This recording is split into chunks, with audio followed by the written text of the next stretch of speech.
So this brings me to the gay market, because the gay market is supposed to be progressive. So the driving concept behind the Brand Israel campaign is that Israel will win supporters if it is seen as relevant and modern rather than as a place of fighting and religion. The target audience then must come from the more liberal and secular social groups rather than religious fundamentalists, since these are already solidly in the Zionist camp. It's within this context of rebranding Israel that pinkwashing must be understood as an official strategy also to distract from Israel's apartheid policies. Pinkwashing is the campaign to use queer rights in order to show Israel as civilized, as the one civilized haven for gays in the otherwise homophobic Middle East. And it's very much, it's an essentially racist colonialist impulse. I'm going to read one definition of Israeli pinkwashing, or of the campaign. Israeli pinkwashing is a potent method through which the terms of Israeli occupation of Palestine are reiterated. Israel is civilized, Palestinians are barbaric, homophobic, uncivilized, suicide-bombing fanatics. Pinkwashing produces Israel as the only gay-friendly country in an otherwise hostile region. This has manifold effects. A, it denies Israeli homophobic oppression of its own gays and lesbians, of which there is plenty, and I can tell you about it. And it also recruits, often unwittingly, gays and lesbians of other countries into a collusion with Israeli violence towards Palestine.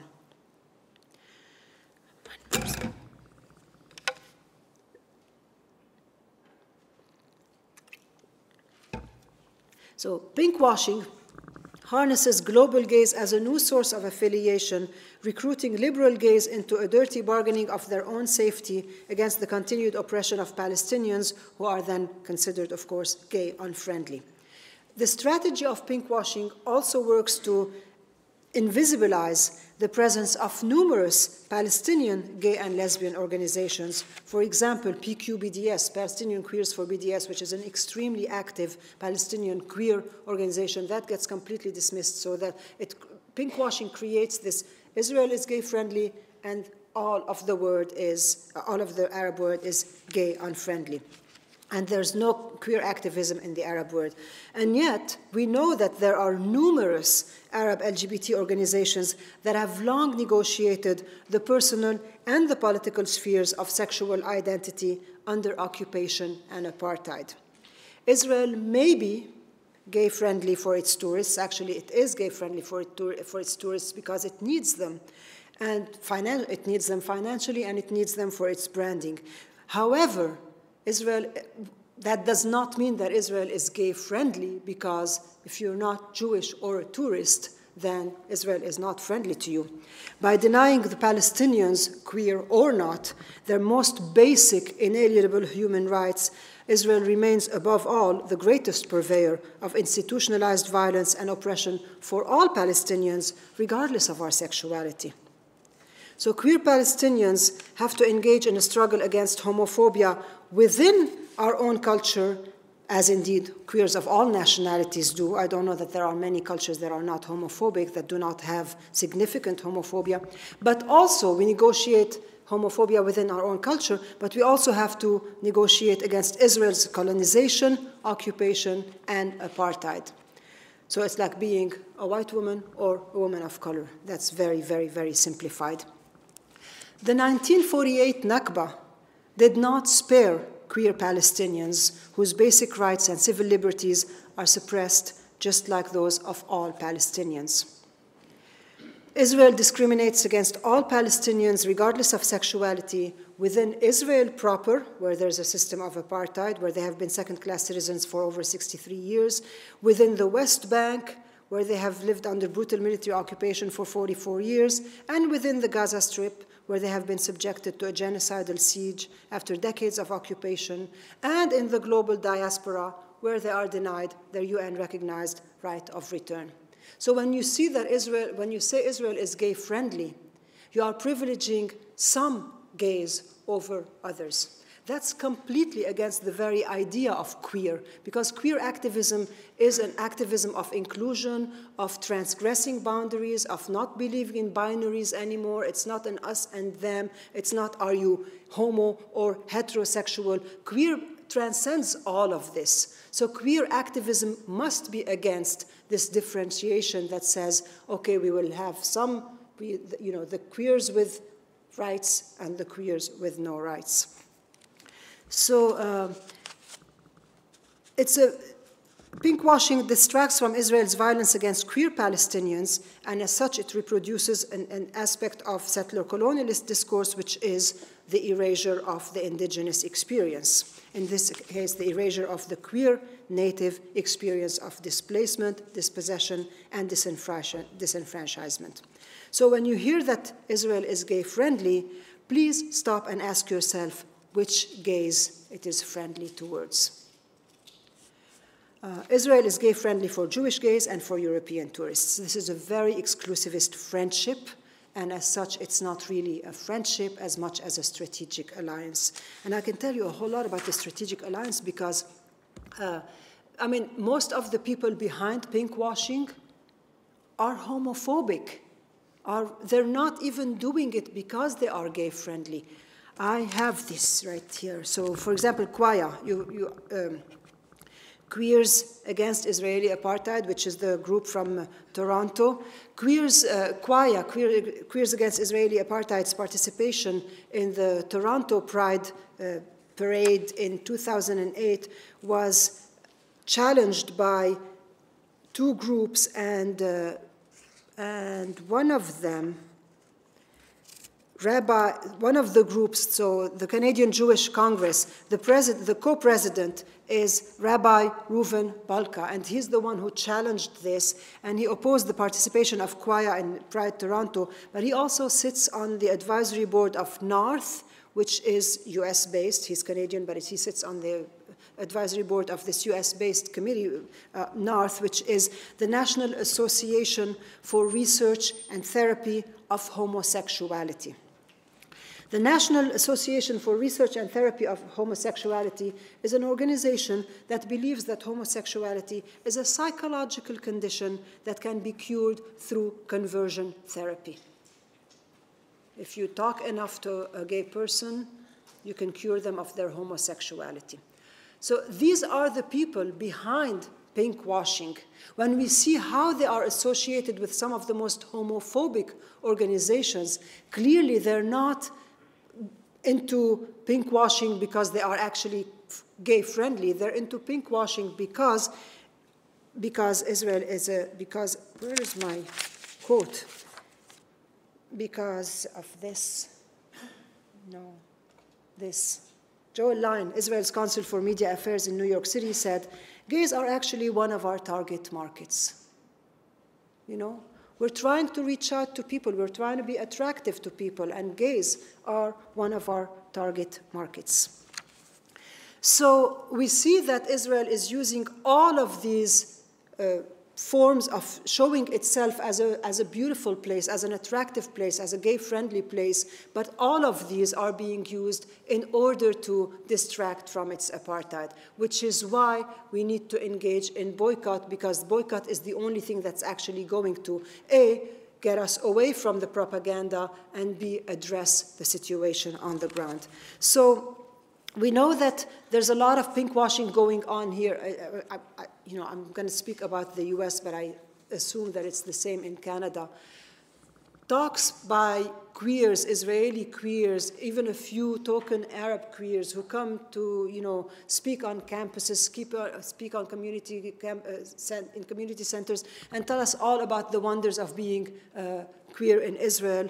And so that's the pinkwashing campaign, which just like, the examples that I gave of Idan Rachel or the Israeli Philharmonic Orchestra and all of these, like the finest and the best, but what they're doing is they're actually doing propaganda. So that's what's happening here. But back in Israel, there's also something going on there. So I'm going to be telling you about one film called The Men of Israel, which is pinkwashing from within Israel. So Michael Lucas, who's a a gay porn superstar.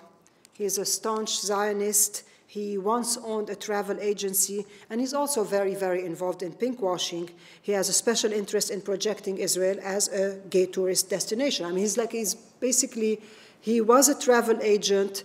He now is a gay porn actor, and he also has a film company. And he's trying to actually create porn movies in order to attract people into Israel. So he made Men of Israel, and he said about it, Men of Israel filmed in Tel Aviv, Haifa, and inside, no, this is not what he said. I'm going to tell you his quotes soon. Men of Israel was filmed in Tel Aviv, Haifa, and inside the cordoned-off ruins of a Palestinian village, which viewers have identified as Lifta. Anyone who has been there and sees and knows the village have immediately identified it as Lifta. And this movie, Men of Israel, I'm going to show you some slightly censored pictures of it, has been considered the pornographic stimulus plan for Israel. The film's official website, I've gone on the website, and they also sell the calendars. My photos are from the calendar. They have a wall calendar, 12 pictures of those actors in the movie. So the official website homepage of the film says, the global media has created an image of Israel as a war-torn nation whose streets are lined with destroyed debris and crumbling ruins. Publicly broadcasted footage is always filmed in either Gaza or the West Bank, regardless of whether or not the story has a pro- or anti-Israel angle. Never are we shown Tel Aviv, Haifa, the Red Sea, the Dead Sea resorts, the beautiful beaches, the amazing architecture, and the embracing culture that allows all its citizens to thrive. For this reason, other than showcasing the raw sexual prowess of Israeli men, Lucas has completed Men of Israel as a bold move to promote Israeli culture and tourism. So this is from the website. But with his focus away from religion and history and politics, that focus is a diversion that underlines all of Brand Israel initiatives. And it's actually taken to extremes in pinkwashing because it's like zooming in on the one supposedly liberal gay scene in Israel, which is basically Tel Aviv. And Lucas described Men of Israel as, and this is again his words in an interview, it's free PR for Israel, and it's much better than the PR they're getting on the news. And he also added in that one interview, nobody goes to Israel for Golda Meir, I'm so sorry. Gay people and straight people want beautiful beaches, beautiful nature, beautiful men and women, good food, good hotels. Israel shouldn't be mistaken about why people go there. They need me. So not Golda Meir, but the beautiful beaches. So he's focusing on Israel's beauty, and he's also completely rewriting the settler colonial country's past. So in the video that's promoting the film, Lucas stated, we went to an abandoned village just north of Jerusalem. It was a beautiful ancient township that had been deserted centuries ago. However, that didn't stop our guys from mounting each other and trying to repopulate it. Biology may not be the lesson of the day, but these men shot their seeds all over the village. So I want to reread one part of that quote from Lucas. It was a beautiful ancient township that had been deserted centuries ago. That town actually had not been deserted centuries ago. It was the village of Lifta, which had been ethnically cleansed in 1948. So. Oh, this is the choir.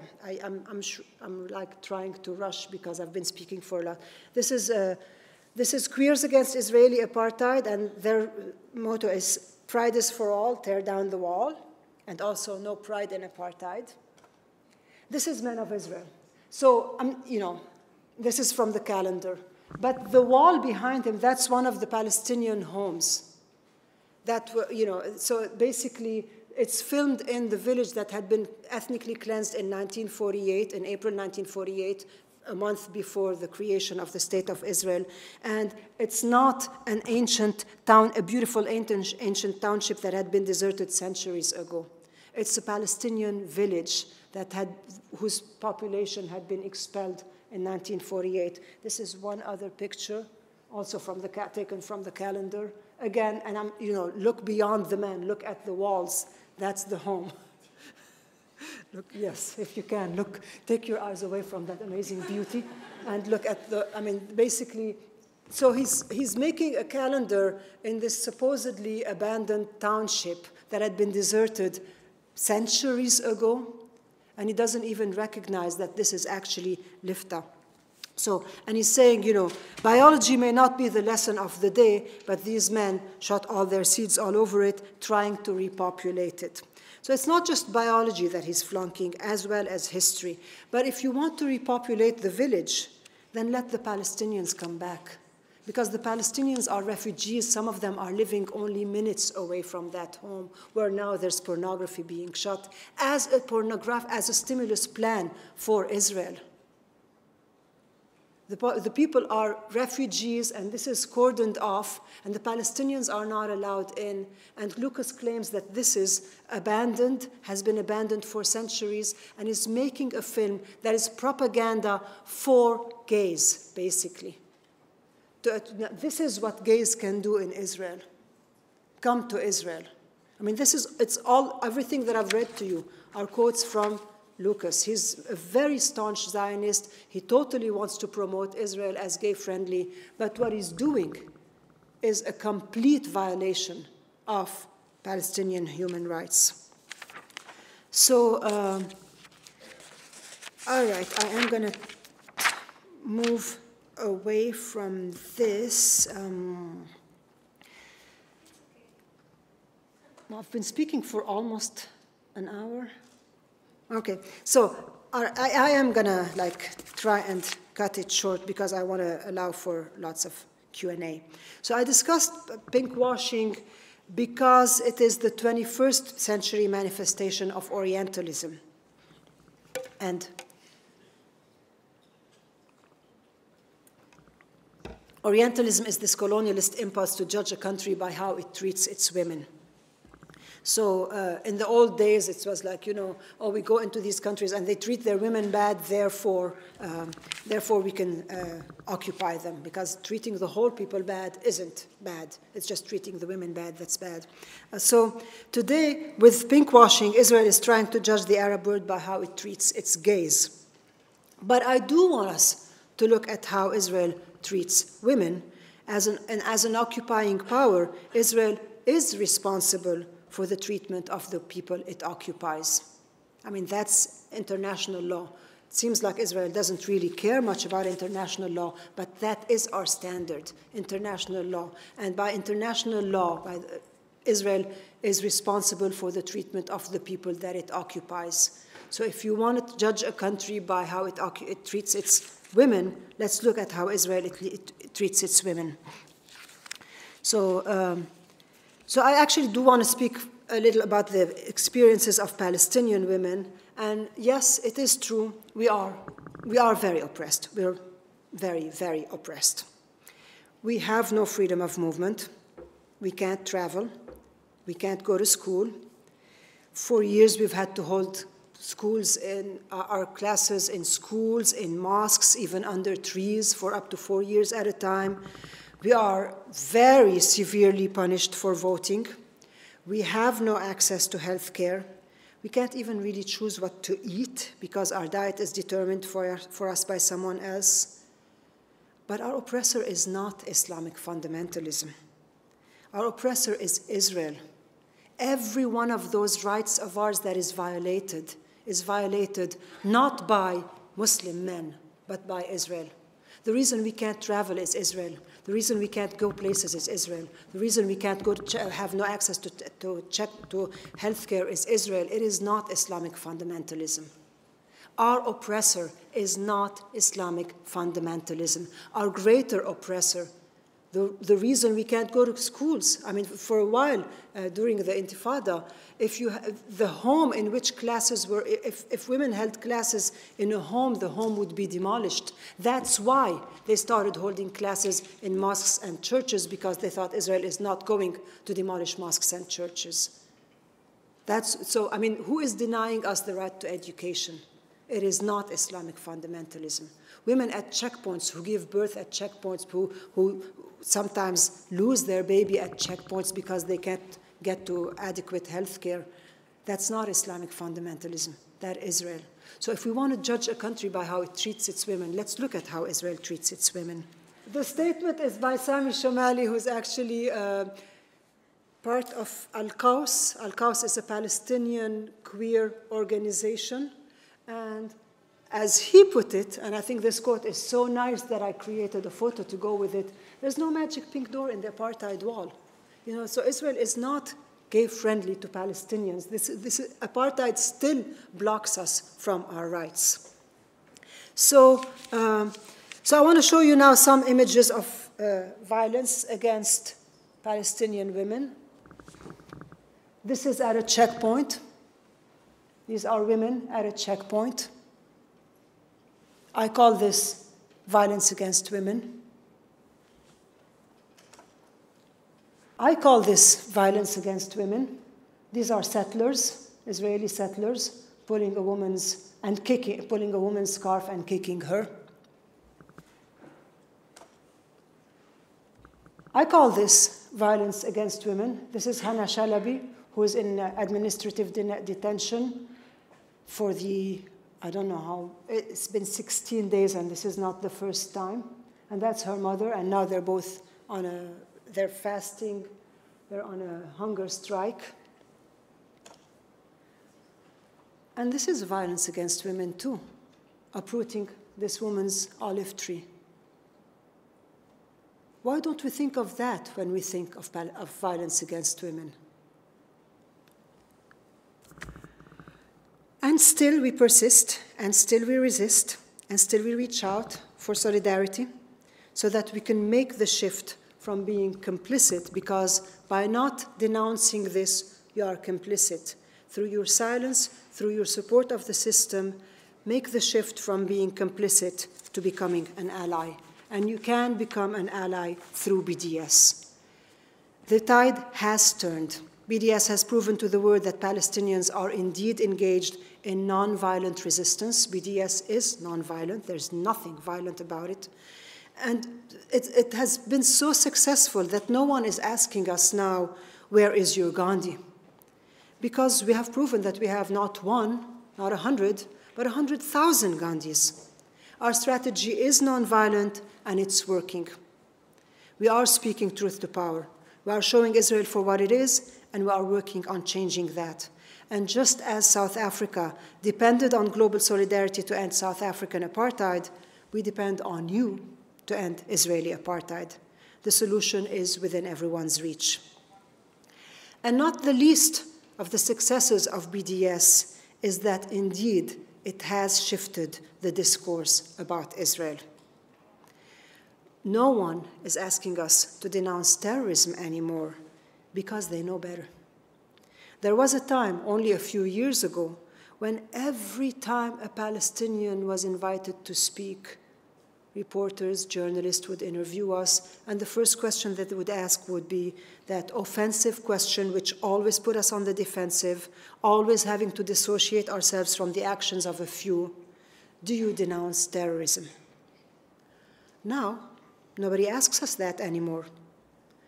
So I do want to conclude by asking myself that question and answering it. Do I denounce terrorism?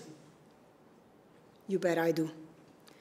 I denounce white phosphorus raining down on a besieged, starved civilian refugee population. I denounce tanks demolishing homes. I denounce helicopters dropping bombs on houses where a family is sitting down to dinner. I denounce Tel Aviv being considered a safe haven only after it has been ethnically cleansed of its indigenous population. I denounce administrative detention. I denounce separate roads for Jews and Palestinians. I denounce checkpoints that prevent students from going to classes, the dying from reaching hospitals, and mothers from hugging their children.